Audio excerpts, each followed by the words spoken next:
Hi, welcome to CastAndLoose Living Room. I'm Lynne Marie Rosenberg. I'm here today with Mashuq Mushtaq Deen.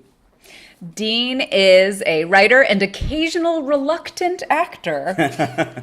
You might know him from his one-man show, Draw the Circle. You might not know him from playing Agnes in The Shadow Box at a community theater in Stockbridge, Massachusetts, which was, thankfully, the last time he had to wear a dress on stage. It was community theater, and actually I was at a hospital at the time, and so the hospital and the community had theater together. Oh, that's awesome. It was actually a really great program, and you were just a student of the theater when you were there. You weren't a patient. And so we were working with professional actors as we were... I love that. And it was great, except it was... And it's not that it's horrible that I was in a dress, it's that I am so bad at being in a dress that it was very painful to watch. When I asked Dean what topic he'd like to talk about today, he said, ageism seems the most interesting. Is that weird for a 42-year-old guy? Well, Dean, you'd be amazed how 40-something-year-old men are treated in breakdowns. So we're going to take a look at a few of those. Now, to set the stage, we know how confused breakdown authors can be about age in general. Male, ages 31 to 41, experiencing a quarter-life crisis. Who's gonna live from 124 to 164. That's impressive. I know. We should all be so lucky. And we know how quickly you become old as a woman in the industry. Old lady, female, late 30s to 50s.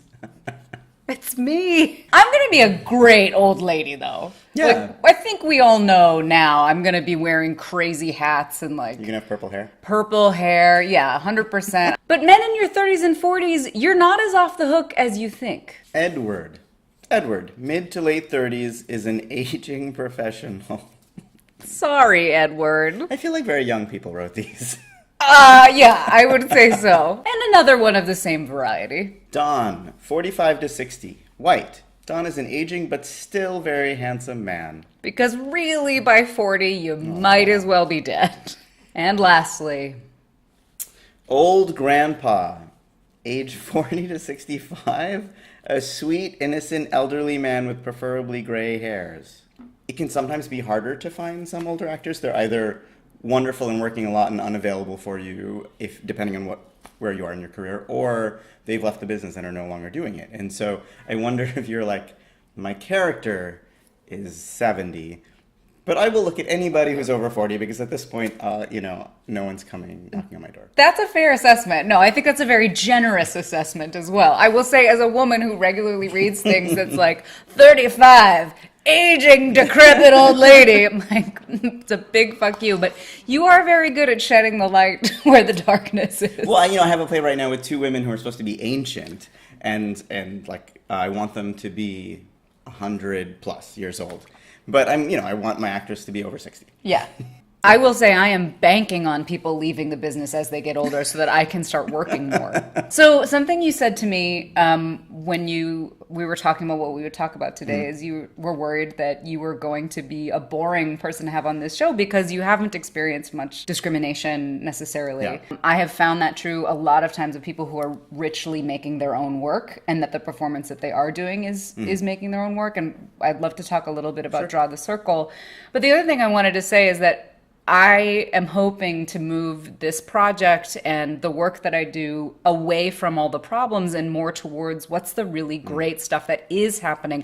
We're in a sea change right now. And of course it feels very incremental, but it does really feel like things are shifting as far as representation, inclusion, and diversity goes. So tell me a little bit about Draw the Circle, which is a piece you just had at Rattlestick Theater. It's a solo show that I developed at the Public Theater's Emerging Writers Group in 2009, and then it went for years of readings and presentations and this and that and the other thing until it got a workshop, and then it got a world premiere, and then finally it ended up at Rattlestick.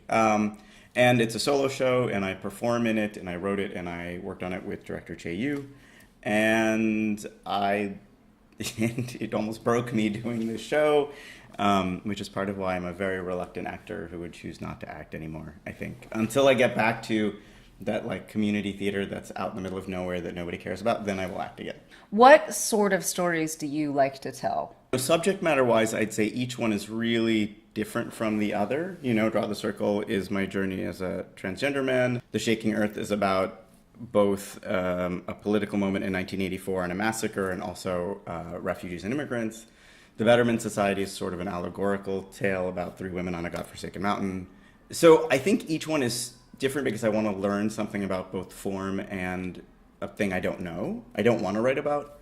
I don't want to write, like, here's another trans story and here's another. It's just not interesting to me. I understand intersections of gender and race and class. So I'll take that and put it on whatever it is I'm looking at. And then I think I'm also always trying to write about something about, like, coming together and, like, where we meet across, like, huge divides, and is it possible? And I really do believe it's possible. And it's part of what I think makes me unpopular. So not only do I think I'm boring, I also think I'm unpopular because I'm more interested in where we come together in best intentions and what could have been meant and how can we get on the same page. And I think at 43, like, it doesn't serve me to be angry all the time. And I don't find I do my best work there. So I don't know. I strive for what I want in the world. Things are so problematic in our country right now. And I think those of us who are trying to fight certain fights in this country, there was a period when for me, I can only speak for me as an artist, but there was a period when art making felt like it had to really address the problem. And I feel like in the last year of my life, and maybe this is where you are in general with the work you're talking about in terms of intersectionality and coming together, where I'm so exhausted by that. And now I want to say, what's the thing on the other side of the mountain that we want to strive toward? What is the piece I write that's about my crazy idealism and what it can look like, as opposed to the moment we're in right now that can't get to that? Yeah. Mindfulness and compassion are actually at odds with the lizard brain and the instinct, natural human instinct, and that it takes a looking at and deciding to move against one's instincts to, when you're being attacked, whether it be verbally or physically, to say, oh, you're in pain, to your assailant.